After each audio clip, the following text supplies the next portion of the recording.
Welcome to this deep dive. Today, we're looking into a really disturbing case, the disappearance of Samantha Koenig, 18 years old, in Anchorage, Alaska.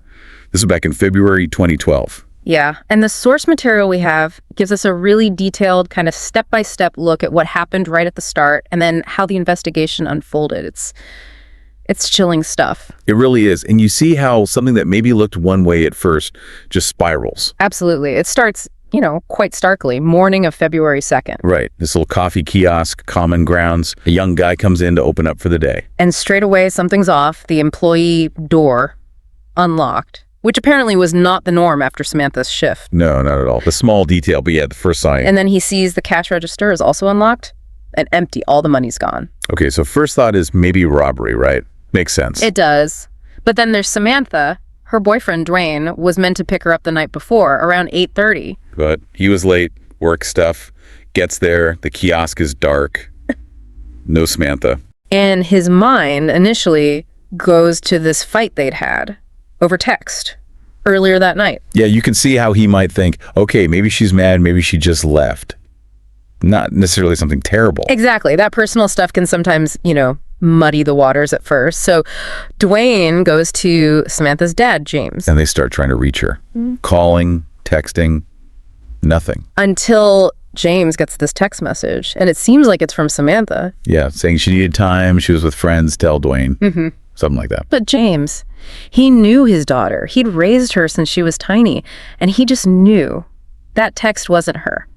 The wording, the fact she wouldn't call him directly. That gut feeling, it's powerful, isn't it? He immediately felt something was seriously wrong. It really stands out, especially against what the police apparently first considered. Which was? Well, the idea that maybe Samantha had robbed the place herself and just left. Seriously? But how?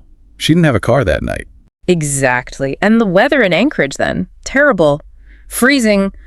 Walking away like that just seemed, highly unlikely. Doesn't really add up. Not at all. It feels like maybe reaching for an easy explanation. Perhaps.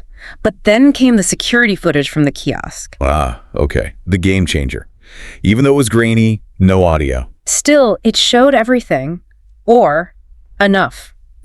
You see Samantha working. Looks like she takes an order around 8 p.m., someone outside the camera's view. She makes the drink, turns to hand it over, and then just stops. Steps back, arms go up. Yeah, that sudden change. You can almost feel the shift. And then, just seconds later, she reaches over, turns off the lights inside the kiosk, plunges it into darkness. That's chilling. Turning off the lights. Why? Maybe she was told to make it harder for anyone outside to see? Could be. It definitely feels like someone else is in control now. Then she kneels down, her back to the window, stays like that for, a minute. A whole minute. Then she slowly gets up, opens the register, takes out the cash. It looks like she hands it to whoever is outside the window. Right. And then she kneels down again. That repetition. Yeah. It just screams coercion, vulnerability. Absolutely. It shows she's complying under duress. And then you see it. The person outside leans in. Looks like they're tying her hands. Okay, so any thought of this just being a robbery? Gone instantly. This is physical restraint and abduction. Completely. It escalates right there on the tape. And then the person, the figure, actually leaps through the service window. Gets inside the kiosk. Yeah. Yeah, shuts the window behind him, stands Samantha up, puts a gun to her back. You can actually make that out, even on the grainy footage. Oh, my God. And then leads her out the employee door. They get into a white pickup truck, and they're gone into the night. Just like that. Vanished. Seeing that, you know this isn't her running away. This is violent. No doubt at all. So the next few days, weeks, intense searching, fear growing, no real leads locally. That's when the FBI gets involved, right? Getting more resources. Yes. And Samantha's father, James, he was just relentless, rallying the community in Anchorage, pushing for media attention. And he got it, didn't he? The case went national. People were setting up reward funds. Yeah, the community response was huge. People were shocked. A young woman just taken from her job like that, it hits hard. Understandably. That feeling of insecurity, it could happen anywhere. Exactly. Then fast forward about 3 weeks, February 24th. Something happens. Dwayne gets another text message on Samantha's phone, which obviously the abductor has. Okay. What did it say? It directs him to go look at a sign in a public park. Cuddy Park, I think it was. A specific location. That suggests planning, doesn't it? Communication. It does. And there, taped to the sign, they find a Ziploc bag. Inside. A typed ransom note. and a black and white photo of Samantha. Proof of life. Sort of. She's holding an Anchorage Daily News newspaper dated February 13th, but the description of her in the photo, she looks dazed out of it. Oh, that's awful. Just thinking about what state she must have been in. And the note. What did it demand? $30,000, which, seems kind of low for a ransom, maybe. Yeah, a bit. What were the terms? Deposit the money into Samantha's own bank account. And the promise was she'd be released in 6 months. 6 months. That seems incredibly long. Very strange. Very strange. Maybe a tactic to delay things. Keep control. Who knows? Anyway, the FBI advises them, okay, deposit some of the money. Yeah. A smaller amount. To see if they can track it. Exactly. And sure enough, there are withdrawals. 3 times from ATMs in Anchorage. By who did they see? Someone in a ski mask, sunglasses, the usual disguise. So, yes, someone's accessing the money, but no ID yet. Frustrating, just seeing the money move, but not the person. But then the withdrawals start moving.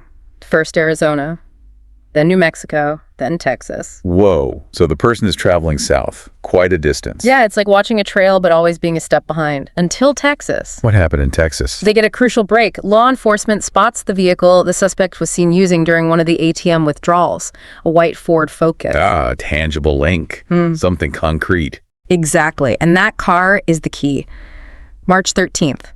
A Texas patrolman sees a white Ford Focus, matching the description, parked at a hotel. Just spots it? Like randomly? Pretty much. Routine patrol, sees the car, he waits, sees a guy, looks maybe mid-30s, get in. And pulls him over. Yeah, pulls him over for some minor traffic thing. The driver is 34-year-old Israel Keys from Anchorage. Wow. Just like that. A traffic stop cracks it open. Sometimes it happens that way. Bit of luck, sharp eyes. They search Keys' car. When find. Everything. Ski mask, clothes matching the ATM descriptions, a gun, and Samantha's cell phone, her debit card. Oh, wow. No denying it now. The connection is right there. Undeniable. Initially, Keys tries to deny it all, plays dumb. But faced with a phone, the card. Yeah, the evidence is overwhelming. He starts to talk. But first, this weird request. What was it? He wants an Americano coffee, a peanut butter Snickers bar, and a cigar. That's bizarre, given the circumstances. Almost casual. It is strange, maybe trying to feel in control, or just detachment, hard to say. But then he confesses. What does he say happened? Chillingly matter of fact. Says he went to the kiosk just planning to rob it. But then saw Samantha and just decided, spur of the moment, to abduct her instead. Just decided, like flicking a switch. Apparently. Admits he forced her to send that text to Dwayne. And the whole ransom thing, pure fiction, a ruse. He never intended to release her. God. So the family's hope, it was all based on a lie. Completely. He then says he drove her around Anchorage for a bit before taking her. Yeah. Taking her to his own house. His house, with his family there. Yes. His 10-year-old daughter and his girlfriend were asleep inside at the time. I have no words. Yeah. The audacity, the coldness. It's deeply disturbing. Then he takes her out to a shed, ties her up, turns the radio up loud, probably so no one could hear anything. Did he interact with her? He says he gave her cigarettes, even offered false reassurance about the ransom, playing this cruel game. Oh, that's just psychological torture. And then he does something even crueler. Unties her briefly, only to tie her up again, even tighter.